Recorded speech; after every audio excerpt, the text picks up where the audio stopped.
పండుగల గురించి మనం మాట్లాడుకుంటున్నాం. భారతదేశ పండుగలు. అలాగనే ఈ పండుగలు మనం చూసినట్లయితే ఇవి మనం వార్తలు విన్నప్పుడు ఈ పండుగలు దేశవ్యాప్తంగా ప్రజలు అత్యుత్సాహంతో సంతోషంగా జరుపుకుంటున్నారు అనేది మనం వింటాం. ఇది దేశవ్యాప్తంగానే వార్తలు వింటాం మనం. ప్రపంచవ్యాప్తంగానే ఇది ఉండదు. ఎందుకంటే ఇది లోకల్ పండుగగా మనం ఇదవుతున్నాం. అసలు ఇవి పండగలే కాదని ముందు సందర్భంలో నేను మీకు బయలుపరచడం జరిగింది సంక్రాంతి విషయంలో. అలాగనే ఈ పండుగ కూడా మనకు మెయిన్ పండుగలు ఈ మూడే చాలా ఇంపార్టెంట్ కనుక ఒకటి సంక్రాంతి గురించి మాట్లాడాం. ఇది దసరా గురించి మాట్లాడుకుందాం. దీపావళి గురించి తర్వాత మనం వెబ్సైట్లో మాట్లాడదాం. ఈ సంక్రాంతి పండుగ అయిపోయిన తర్వాత మనకి చాలా విచిత్రమైన మార్పులు వచ్చినాయి. క్రీస్తు పూర్వం 570 సంవత్సరాల ముందు సిద్ధార్థుడు పుట్టాడు. ఒక మహారాజు చక్రవర్తి. సిద్ధార్థుడే బుద్ధుడిగా అవతరించి మరి ఆయన సందేశాలని జీవహింస చేయొద్దు, అలాగే మనకి చాలా సందర్భాలు తెలుసు. పైన 2 హంసలు ప్రయాణం చేస్తుంటే మరి హంసల్ని బాణంతో కొట్టడం, ఒక హంస కూలిపోవటం, సిద్ధార్థుడు ఆ హంసను పట్టుకుని దానికి ఉపశమనం చేసి కట్లు కట్టి దాన్ని బ్రతికించడం. అలాగనే వేటాడినవాడు వచ్చి ఇది నేను వేటాడిన కనుక నీకు దొరికింది లేదా దొరకదని ఆయన వాదించటం, నేను రక్షించుకున్నా కనుక ఇది నాదే నేను వాదించుకోవటం. ఈ జీవన సిద్ధాంతం అక్కడ స్టార్ట్ అయింది. అలాగనే మరి సిద్ధార్థుడు మానసిక ఒత్తిడికి గురై భార్య పిల్లల్ని విడిచిపెట్టి సిద్ధాంతాలను రూపొందించడం కోసం మరి బోధి వృక్షం కింద కూర్చొని, అది మనకి చాలా దగ్గర ప్రాంతం, మన ఏరియాలో కూడా చాలా ప్రాంతాల్లో మరి సిద్ధార్థుడు సంచరించడం, నాగార్జున కొండని, అలాగని ఇప్పుడు ఏదైతే మన కొత్త రాష్ట్ర అసెంబ్లీ కానీ సెక్రటేరియట్ కానీ ఇవి ఏదైతే మనకి గొప్పగా చెప్పుకుంటున్నామో దాన్ని అమరావతిగా బౌద్ధ స్తూపంగా మనం చెప్పుకుంటూ ఉంటున్నాం. అదే మరి ఈ క్రమం చూసినట్లయితే మరి అప్పట్లో ఈ ద్రవిడ రాజులందరూ ఒక బేస్కి వచ్చారు. ఆ కాలంలో సిద్ధాంతం బాగుంది, ఇంతమందిని మనం చిత్రహింసలు పెట్టి అంగవికలాంగులుగా చేస్తున్నాం, కొంతమందిని విధవరాలుగా చేసేస్తున్నాం, ఆడవాళ్ళని భర్తలు చనిపోతున్నారు యుద్ధంలో, తల్లిదండ్రులు లేని అనాథలు చేస్తున్నాం, పిల్లల్ని ప్రేమగా ఆత్మీయంగా పెంచుకున్న తల్లిదండ్రులకి కొడుకులను లేకుండా చేస్తున్నాం, ఈ యుద్ధాల వల్ల మనకు వచ్చే లాభం ఏంటని శివాజీ మహారాజ్ దగ్గర నుంచి ప్రతి ఒక్కరూ ఆలోచించి ఒక బృహత్తరమైన మీటింగ్ జరుపుకొని మనం యుద్ధాలు చేయొద్దు, ఇక ప్రజలను చిత్రహింసల పాలు చేయొద్దు, అంగవికలాలను చేయొద్దు, మన ప్రజలను సంతోష ఆనందభరితులుగా మనం పరిపాలిద్దామని చెప్పి ఒక ప్లాట్ఫామ్ తయారు చేసుకొని వాళ్ళందరూ మాట్లాడుకోవటం జరిగింది. అలాగనే ఈ ఆయుధాల వల్ల మనకు లాభం లేదు. మనం చూసినట్లయితే ఈ ఆయుధం లేకుండా సాధించిన స్వతంత్ర భారతం మనది. అది చంద్రశేఖర్ ఆజాద్ కానీ, భగత్ సింగ్ కానీ, ఇంకా అనేక మంది గుప్తాలు కానీ, అనేక మంది మరి అల్లూరి సీతారామరాజు లాంటి వాళ్ళు మన రాష్ట్రం నుంచి ఇంకా అనేక ప్రాంతాల నుంచి వీరోచితంగా పోరాడిన వాళ్ళు మనకి చాలామంది తెలియకుండా మరి పాఠ్యపుస్తకాల్లో కొంతమందే ఉన్నారు. అనేక మంది జైళ్లలో మగ్గుతూ స్వతంత్రం కోసం పోరాటం జరిగించారు. కానీ మహాత్మా గాంధీ చేసిన శాంతియుత పోరాటం వల్లనే మనకు స్వతంత్రం సిద్ధించిందని మనకు తెలుసు. ఇది ఇష్టం లేని వాళ్ళు కూడా అహింసతోనే, తుపాకీతోనే ఈ అహింస సిద్ధాంతాన్ని కోల్చడం కూడా మనకు తెలుసు. అటువంటి ఈ సిద్ధాంతాన్ని తీసుకొని చేసిన ఈ యొక్క స్వతంత్ర భారతదేశంలో మనం జీవిస్తున్నాం. ఈ క్రమంలో మనం చేసుకుంటున్న పండగ ఏదైతే ఉన్నదో, ఈ పండగ ఏదైతే ఉందో చూసినట్లయితే మరి ఇక్కడ అహింస సిద్ధాంతం ద్వారా గాంధీ గారు, అలాగనే అప్పట్లో నెహ్రూ, వీళ్ళంతా మరి ఆర్య జనాంగం నుంచి వచ్చిన వాళ్ళే. దేవాదేవుడు ఇచ్చిన ఆజ్ఞ ప్రకారం మరి రాజ్యదండం, రాజ్య పరిపాలన మీకే ఇస్తున్నాను, ఇంకెవరో పరిపాలించడానికి అర్హులు కాదు అని చెప్పిన రీతిని బట్టి మరి వీళ్ళు కూడా క్షత్రియులుగా, యూదులుగా, రాజ్య పరిపాలకులుగా, రాజనీతిని అమలు చేసేవారుగా మనం చూస్తున్నాం. ఇక్కడున్న ద్రావిడ రాజులు మరి అశోక్ కూడా ద్రవిడ రాజుల్లోకి వస్తాడు. ఇలాగనే వీళ్ళంతా మన టిప్పు సుల్తాన్ కానీ వీళ్ళందరూ ద్రవిడియన్స్ కనుక ఈ రాజులందరూ మరి యుద్ధాలు మానేసి ఆయుధాల వల్ల మనకు లాభం లేదని చెప్పి హింస వల్ల మరి ఒక సందర్భంలో వీళ్ళంతా ఆయుధాలు విడిచిపెట్టి ఆయుధాలని సమాధి చేశారు. అంటే గోతులు తీసి పాతి పెట్టేసి మనకు వద్దు అని. అటువంటి క్రమంలో మరలా దౌర్భాగ్యమైన సందేశం స్వీకరించిన కొంతమంది రాజులు, మేము చేతగాని వాళ్ళమా, మాకేం చేత కదా, మేము ఆడవాళ్ళమా, గాజులు తొడుక్కొని కూర్చున్నామని పౌరుషమైన పదజాలంతో మళ్ళీ తిరగబడి తీయండి మళ్ళీ ఆయుధాలు, చంపండి, యుద్ధాలు చేద్దాం, ఒకళ్ళనొకళ్ళు దోచుకుందాం, వజ్రాలు వైడూర్యాలు వెండి బంగారాలు ఇవన్నీ కొల్లగొడదాం అని చెప్పి మరి స్వార్థ బుద్ధితో వాళ్ళు మళ్ళీ యుద్ధాలు చేయటం నేటి వరకు మనకి ఇవన్నీ కొనసాగటం జరుగుతుంది. మనం ఆలోచించినట్లయితే ఈ శాంతి అనేది లేకుండా మనం చూస్తున్నాం. నిజంగా శాంతి సందేశం, ప్రేమ సందేశం మనం ఆచరించగలిగితే కనీసం ఒక 20-30% అన్నా ఆచరించగలిగితే ఈ యుద్ధాలు ఉండవు, గొడవలు ఉండవు, పోలీస్ స్టేషన్లు కూడా అనవసరం, కోర్టులు కూడా వేస్తూ ఎంతో సామరస్యంగా సమాధానంగా జీవించగలం. ఇటువంటి మంచి వాతావరణాన్ని చెడగొట్టి మరి ఒక ఆమె వచ్చి మీకు చేత కాకపోతే ఊరుకోండి, నాకు 10 చేతులు ఉన్నాయి, ఒక్కొక్క చేతితో ఒక్కొక్క ఆయుధంతో నేను సంహరిస్తా అన్నప్పుడు వీళ్ళ మగ పురుషుల్ని రెచ్చగొట్టి మరి ఆమె చేసినప్పుడు ఆమె తీయండి మళ్ళీ ఆయుధాలు, చేయండి యుద్ధాలు అని చెప్పినప్పుడు మరి కొంతమంది రాజులు ఆవిడ వైపు మొగ్గు చూసి నేటి వరకు మరి ఆయుధాలు పట్టుకొని యుద్ధాలు జరిగించడం మనం చూస్తాం. ఈ ఆయుధాలు విపరీతంగా పెరిగిపోయినాయి.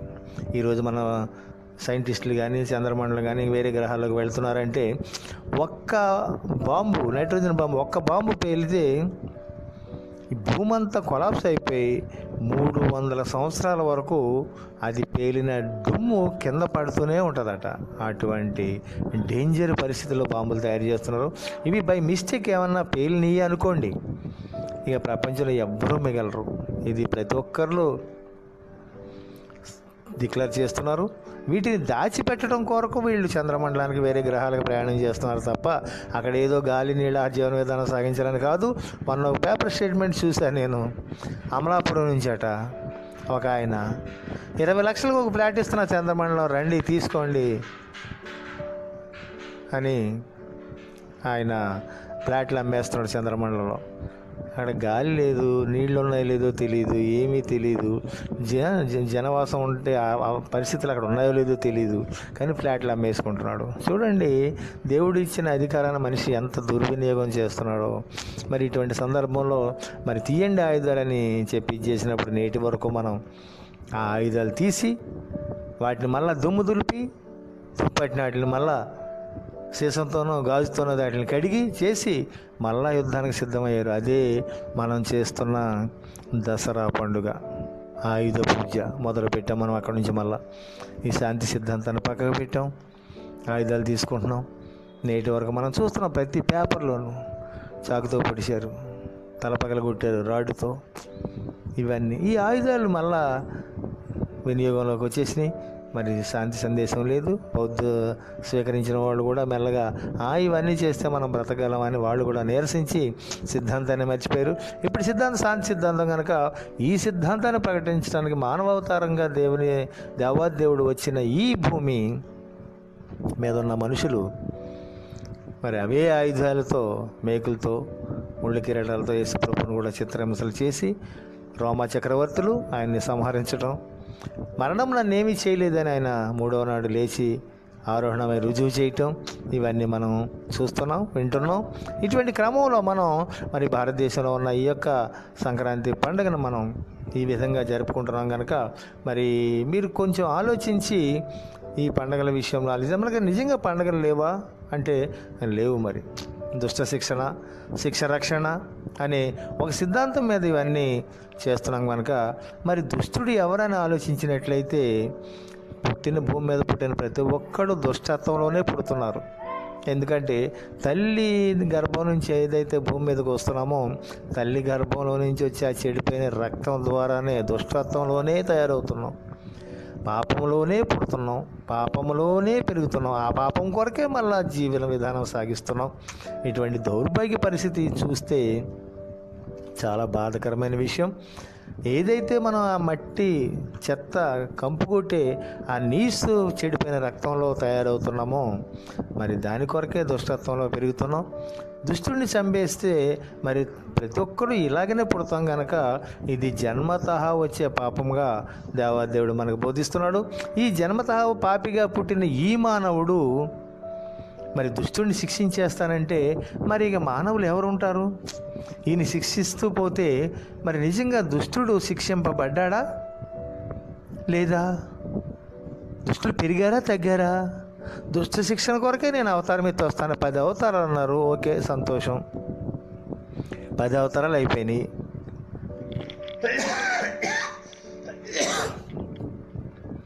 దుష్టుడు శిక్షించబడ్డా? దుష్టుడు పెరిగాడా? దొంగతనాలు కానీ, వ్యభిచారం కానీ, తాగుబోతులు కానీ, మటరిస్టులు కానీ, మోసగాళ్ళు కానీ, ఫ్లాట్లు కానీ అన్నీ పెరిగినాయా తగినాయా? మనం చూసినట్లయితే విపరీతంగా పెరిగిపోవటం చూసాం. మనిషి స్వార్థ ప్రియులు అయిపోయారు. అలాగనే ఒకళ్ళనొకళ్ళు దోచుకోవటం, చంపుకోవటం, వాయు వరుసలు లేకుండా తిరగటం, ఇటువంటి దుష్టత్వ కార్యక్రమాల్లో భాగస్వాములు అవుతాం కనుక మరి దుష్ట శిక్షణ చేస్తానన్న ఆయన మరి ఎక్కడున్నాడో ఏంటో, ఎవరిని చేస్తాడో నాకైతే అంతుపట్టట్లేదు. కానీ మరి దసరా పండుగ రోజున మళ్ళీ ఆయుధాలు తీశారు, ఆయుధాలు పదును పెట్టారు, మళ్ళా యుద్ధాలు ప్రకటించుకుంటూ నేటి వరకు దుష్టులుగానే తయారయ్యి ఒకరినొకరు చంపుకోవటానికి సిద్ధవుతున్నారు కనుక మరి జాగ్రత్తగా ఆలోచిద్దాం.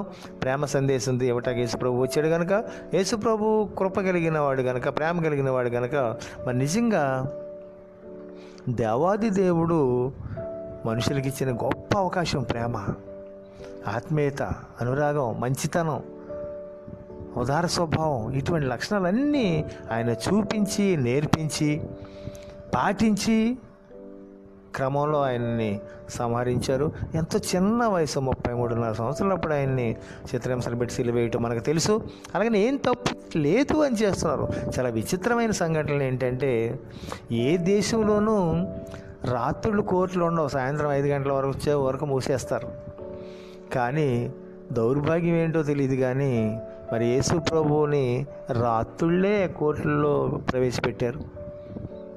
అలాగనే ఎర్రటెండలో సిలువ వేశారు. డిక్లేర్ చేశాడు గవర్నరు, ఈయన యందు నాకు ఏ లోపం తప్పు కనబడట్లేదు అన్నాడు. తప్పు లేని వానికి శిక్ష విధించే క్రమం ఓన్లీ యేసు ప్రభు దగ్గరే జరిగింది. రాత్రులు కోర్టు యేసు ప్రభు విషయంలోనే జరిగింది.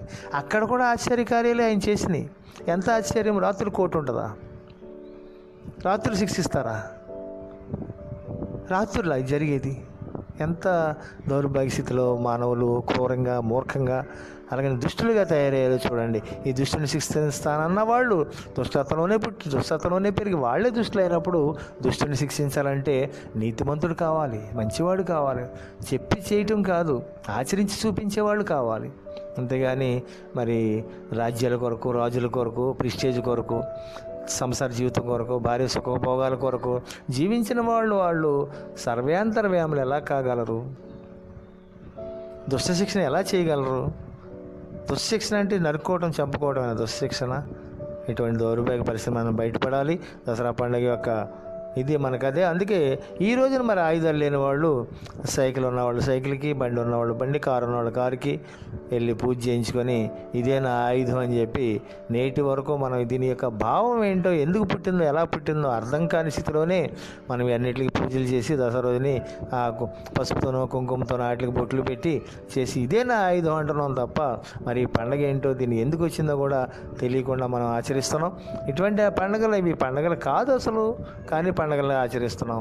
ఆ రోజు సెలవు దొరుకుద్దనో, లేకపోతే మంచిగా మనకి ఇష్టమైన విందు భోజనాల్లో భాగస్వాములు అవ్వాలనో, లేదంటే ఇష్టం వచ్చిన ఫ్రెండ్స్ని కలుసుకోవాలనో, ఇష్టం వచ్చిన రీతిలో బతకాలనో, లేదంటే రెస్ట్ కావాలనో ఈ పండుగలు చేసుకుంటున్నాం తప్ప పండగకి అర్థం లేదు. అర్థం లేని పండుగలు మనకు లేవు. హిందూ పండుగలు చూసినట్లయితే అసలు మనకు లేని ఇంకా కొన్ని పండుగలు, వీటి కార్యక్రమాలను బట్టి మనం ముందు కొనసాగుదాం.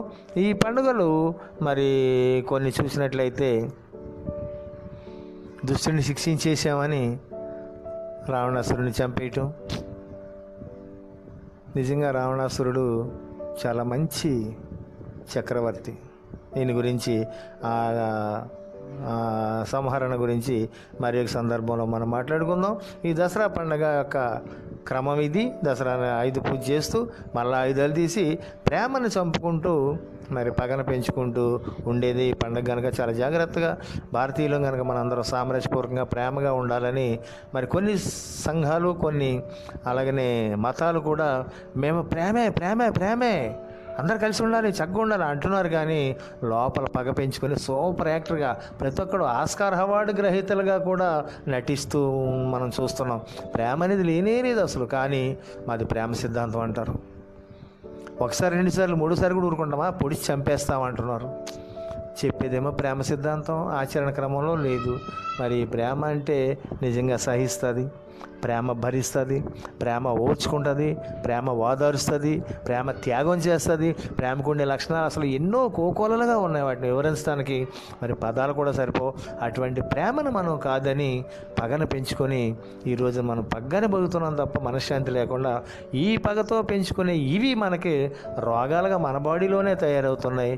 మనల్ని చంపే స్థితికి కూడా అవి వచ్చేస్తున్నాయి. ఈరోజున బీపీ కానీ షుగర్ కానీ నానా రకాల రోగాలు వస్తున్నాయంటే మరి పగ, అసూయ, కుళ్ళు. అందుకే దేవాదేవుడు ఒక సందేశం అందిస్తున్నాడు.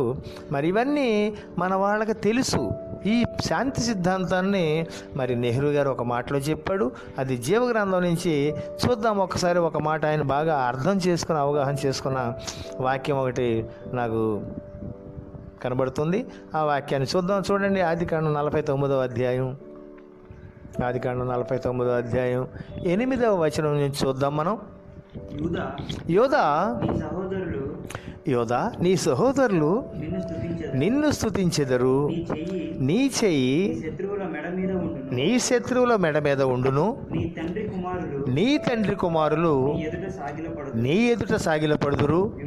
యోధా కొదమ సింహము, నా కుమారుడా, నీవు పట్టిన దాన్ని తిని వచ్చితివి. సింహము వలెను, గర్జించు ఆడు సింహము వలెను అతడు కాళ్ళు ముడుచుకొని పండుకొనెను. అతన్ని లేపువాడెవడు? ఇది బాగా అర్థమైంది నెహ్రూ గారికి. దీన్ని బాగా ధ్యానం చేసినట్టున్నాడు ఆయన. ఇది యోధా గురించి, ఆర్యుల గురించి,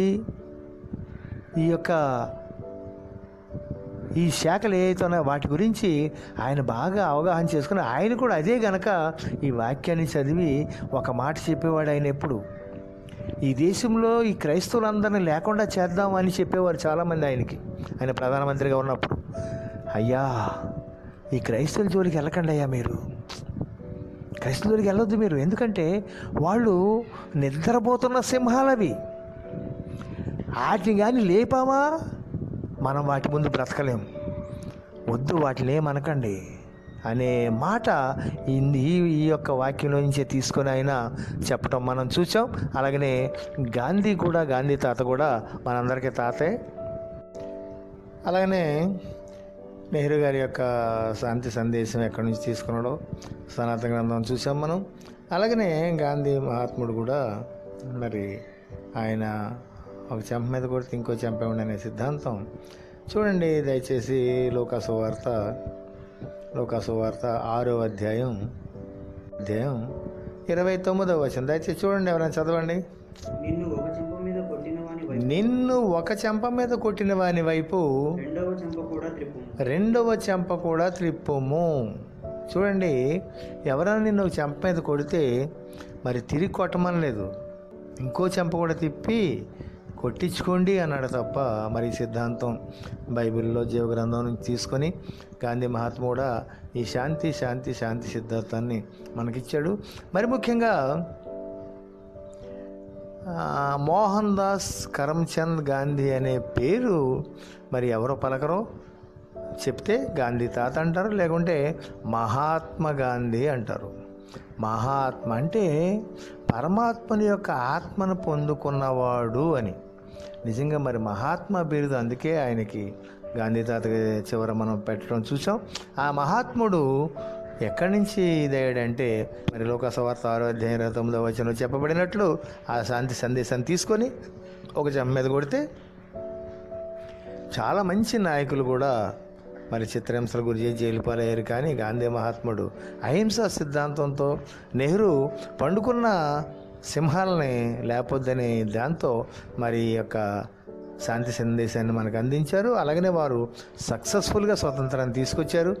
సక్సెస్ఫుల్గా వాళ్ళ జీవితాన్ని కొనసాగించారు. వాళ్ళ పీరియడ్లో కూడా చాలా చక్కగా రాజ్య పరిపాలన ప్రజలని ఎంతో ఆహ్లాదకరంగా సంతోషంగా ఉండేటట్టు చేశారు. ఇప్పుడు కాలం నాకంటే మీకే బాగా తెలుసు మరి ఇప్పుడు ఎలా జరుగుతుందో. అసలు పరిపాలనే లేదేమో అనిపిస్తుంది ఇప్పుడు ఒక్కొక్కసారి. అసలు ఉన్నదా రాజ్యం? రాజకీయం అంటేనే అర్థం కాని స్థితిలో మరి తయారైన మనం ఒకసారి ఆలోచిద్దాం. ఈ యొక్క ఆలోచన మనం మరి జీవగ్రంథం వైపు తిప్పినట్లయితే మనకు కావాల్సిన సందేశాలు ఎక్కడ దొరుకుతాయి. అందుకే ఈ రాజనీతి శాస్త్రాన్ని మనం అధ్యయనం చేస్తూ ఈ యొక్క మన జీవితాన్ని కట్టుకుంటూ అలాగనే పండుగలు ఏంటి అనేది మనం ఆలోచించి జరుపుకోవాలని. పండుగలు అంటే తాగటం, తినటం, లేకుంటే ఇది చేయటం కాదు, కానీ శాంతి, ప్రేమ, ఆత్మీయత, అనురాగాలు పంచిచ్చే క్రమంగాలో మనం ఉండాలని, అటువంటి పండుగలు అయితే మనకి ఆచరణ యోగ్యంగా ఉండాలని ఉంటాయని, అలాగనే ఒకరినొకరు ప్రేమ పెంపొందించుకోవాలని, పగ, కుళ్ళు, అసూయకి, ద్వేషాలకి నాయన తావు లేకుండా మమ్మల్ని కాపాడని ప్రార్థిస్తూ ఆయన సన్నిధిని వేడుకున్నట్లయితే ఆ శాంతి దూతగా వచ్చిన యేసు ప్రభువే మనకు శాంతి సందేశాన్ని ఇచ్చి నా సమాధానాన్నే మీకు ఇచ్చి వెళ్తున్నాను అని చెప్పాడు. కనుక ఆయన సమాధానాన్ని మనం పుచ్చుకుందాం. ఈ యొక్క మరి దసరా పండుగ వచ్చింది ఈ రూపంలో, ఇలా మరి దాన్ని జాగ్రత్తగా ఆలోచించి చేసుకోవాలని ప్రభు పేట విజ్ఞప్తి చేస్తూ, ఇట్లు ఇంకా ఏమైనా అనుమానాలు, క్వశ్చన్లు ఉంటే పంపించవలసిందిగా మీ శ్యామ్ చౌదరి. పండుగల గురించి మనం మాట్లాడుకుంటున్నాం, భారతదేశ పండుగలు. అలాగనే